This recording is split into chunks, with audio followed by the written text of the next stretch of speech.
Hey, what's up, you guys? Today I am here with the Citizen AT2340-56L.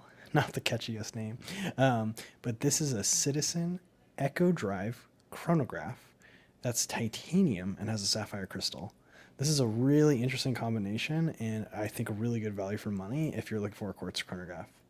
So I'll go through the regular specifications and features and give you the pros and cons of this watch at the end. We have a 42 millimeter case. It's only 11 millimeters thick, the benefit of having a quartz watch. It's 48.5 millimeters lug tip to lug tip. So it will work. I have a 6 3/4 inch wrist, and I try to stay below 50 millimeters. So if that's about where you're at, this is going to be pretty friendly to a lot of wrists. The lug width is 20 millimeters. It does taper down to 18 millimeters, and then it jumps back up to 20 millimeters on the clasp.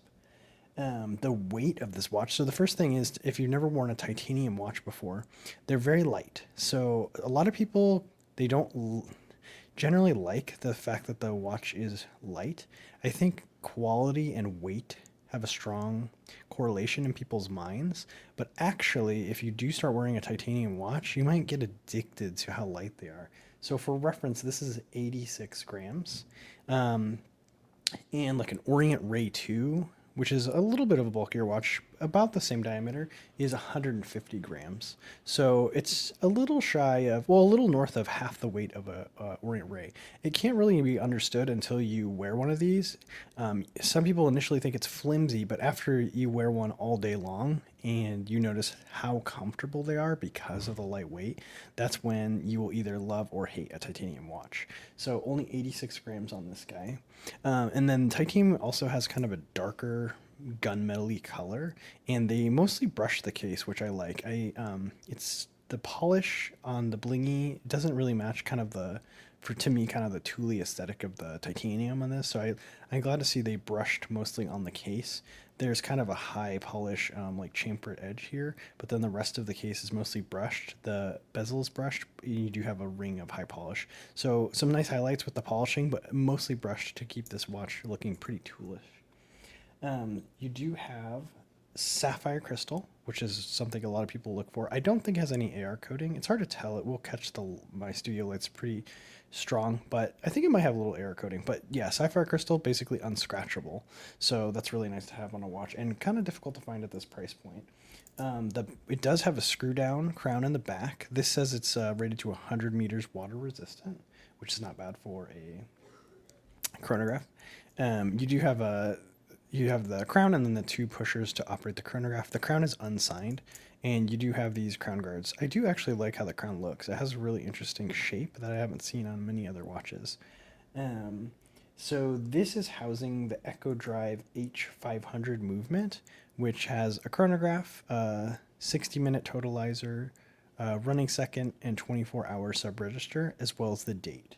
And this is accurate to, they say plus or minus 15 seconds a month. So another good benefit of quartz watch there. And I think the Echo Drive, I know it charges with the light, sunlight, or just probably these studio lights would charge it.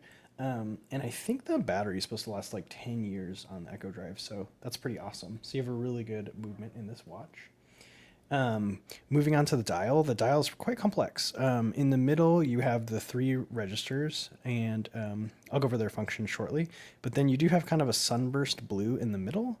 But then in between the indices, it goes to like a matte blue. And if you look very closely, there's like concentric rings that make up that circle going with the indices.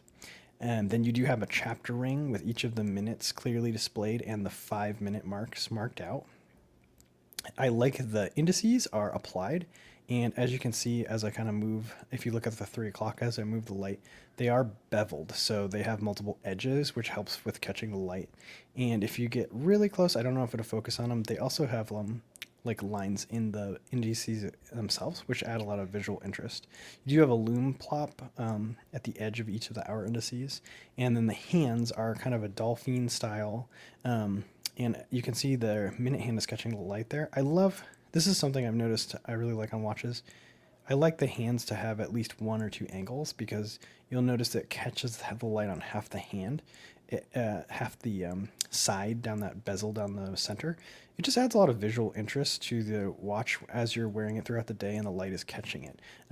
I've noticed that on some of my watches where the hands are completely flat, I kind of wish all watches that I had that bezel, because it does add a lot of visual interest with the light. So moving on to the sub registers, you have a 24-hour register here, kind of showing where you are on the date. I don't know if you can change this. If you could, you can make this a GMT. I'll have to look into that.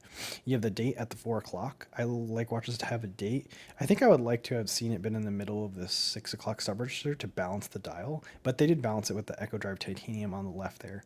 You have your running seconds at the 6 o'clock sub register, and then you do have a totalizer for 60 minutes in the upper left. To start the chronograph, you just push the top button, and you can see the chronograph second hand starting to tick away.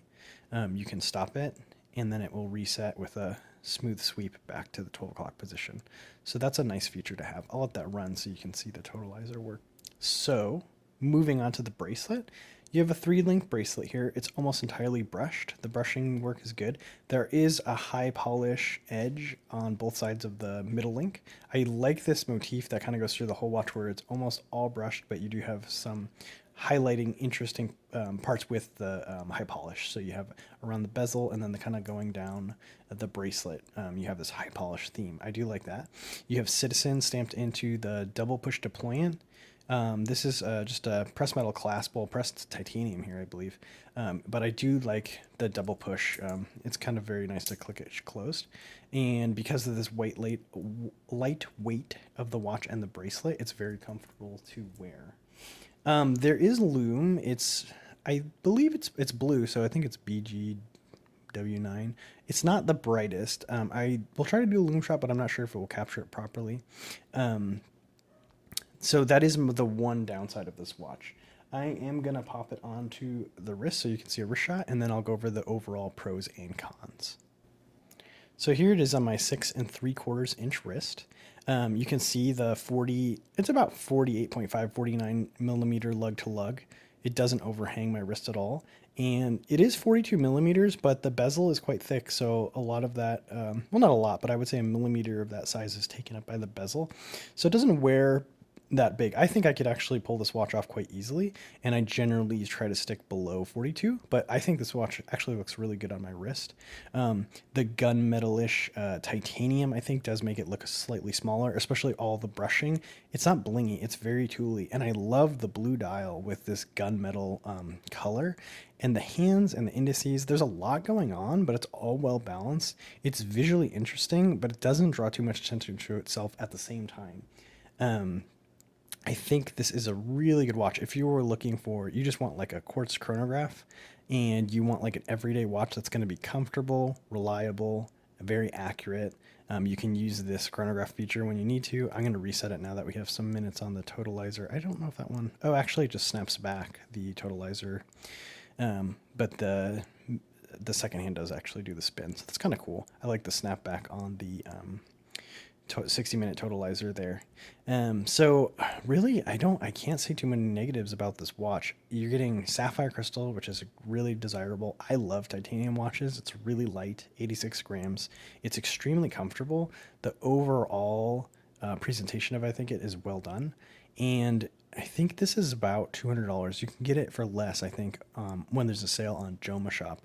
But that's pretty strong set of features for a watch. At that price point, especially the titanium, I think is quite expensive to work with, and the sapphire crystal. The only thing I can say a negative about this watch is the lume. I think if this had like killer Seiko lume,